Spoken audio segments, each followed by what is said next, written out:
Not in the smithy today. It's very hot in there. I don't normally do talking on videos, but I've had several requests over the time I've been doing this channel, and I had another one recently on exactly the same subject, so I thought there's obviously interest out there, so I'll explain it all. And the interest is in my hammer. Lots of people want to know what it is, where I get it from, and how they can get one. Now, that is a Shoemaker's turning hammer. It's £2, just under a kilo in weight, and obviously they're the ones used by farriers. Now, one face is flat, and the other one is domed. So you've got a range of things you can do with the hammer. It's got the usual length handle. I tend to hold mine about there for general striking. Obviously go shorter for more control. Don't go much longer if I need more power, because I lose control or I sacrifice control, and that's never good, is it really? So anyway, this particular hammer is made by a company called Handmade Shoes. And it's a company that's bizarrely in Wales, not far from where I live. Not that that's got anything to do with it. I just found one on the internet and bought it, and then realised they were in Wales. This hammer cost me £80 GBP, which is $106 in USD. Which I think's okay if you accept they're going to last you a number of years. Now, the head has come a little bit loose a couple of times since I've had it, which means when I'm striking I can feel it move, only a tiny bit, and grasping it as firmly as I can and flexing I can move it just a touch. But the thing to do is to upend it into a container with linseed oil in, up to about there, halfway up the hammerhead. Leave it for 2 weeks if you can. Obviously drain it, and that makes the wood swell and makes the head go firm again. I will put links explaining all these things in the description.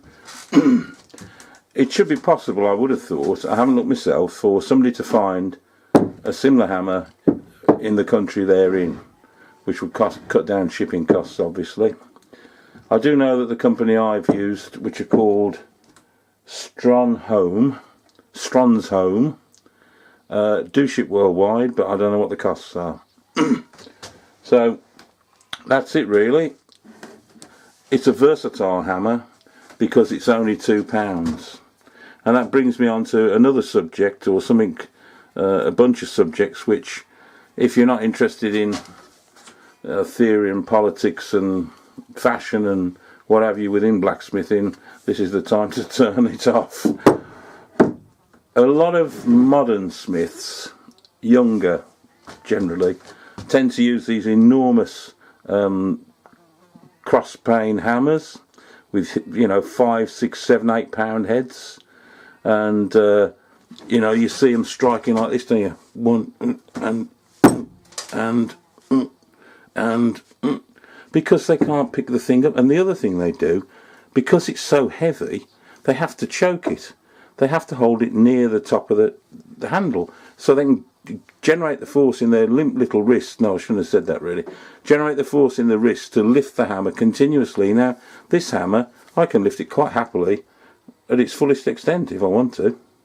Not that I've got very much control over that kind of length there, but that's my sort of length for striking. And you see these boys with these enormous Thor hammers, as I call them, and they think they're being modern and moving forward. What they don't understand is this game is well over 3,000 years old, since man first made bronze, I suppose, because it had to be worked, and to work it you need some sort of striking tool.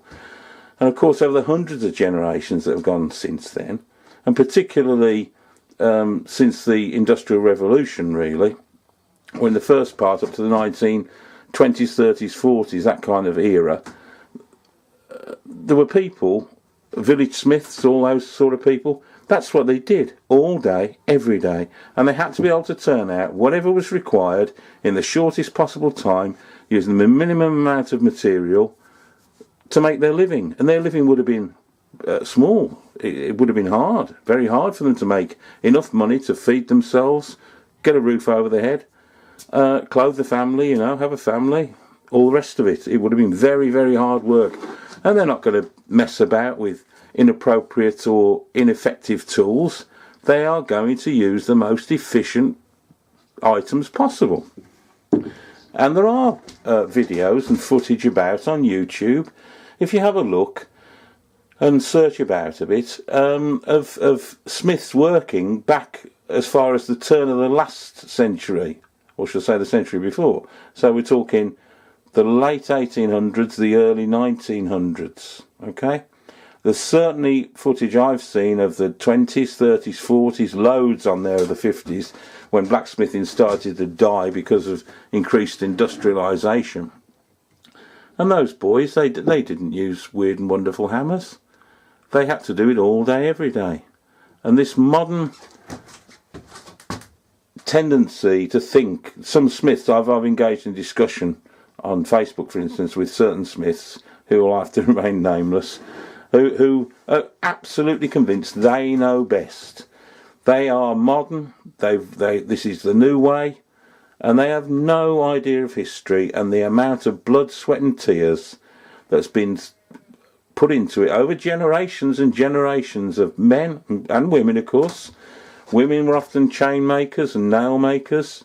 Where I come from in Birmingham, in England, is one of the very big centres, or was anyway, of industrial. In fact, it's where the Industrial Revolution more or less started, and it was called the City of a Thousand Trades, and plenty of dwellings that are lived in nowadays are advertised for sale as nail maker's cottage or chain maker's cottage.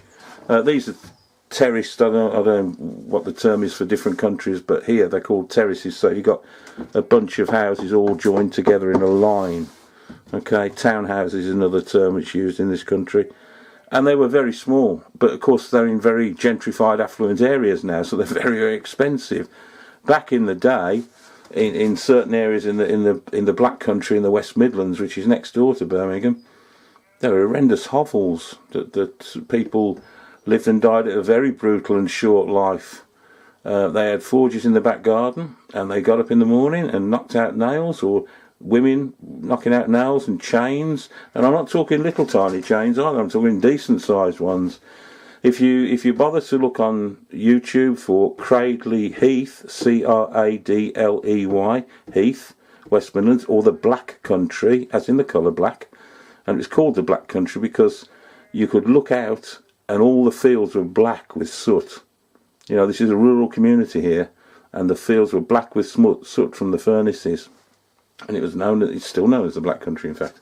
Anyway, I've gone off the subject a bit, but these people, they use similar hammers to these. You can find videos of people making chain under those circumstances, in the 20s, 30s and 40s.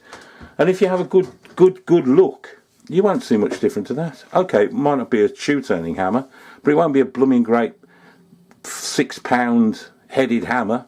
Of course they use sledgehammers and big hammers as necessary, but for your general smithing on an ordinary anvil, that was about it. There we go anyway.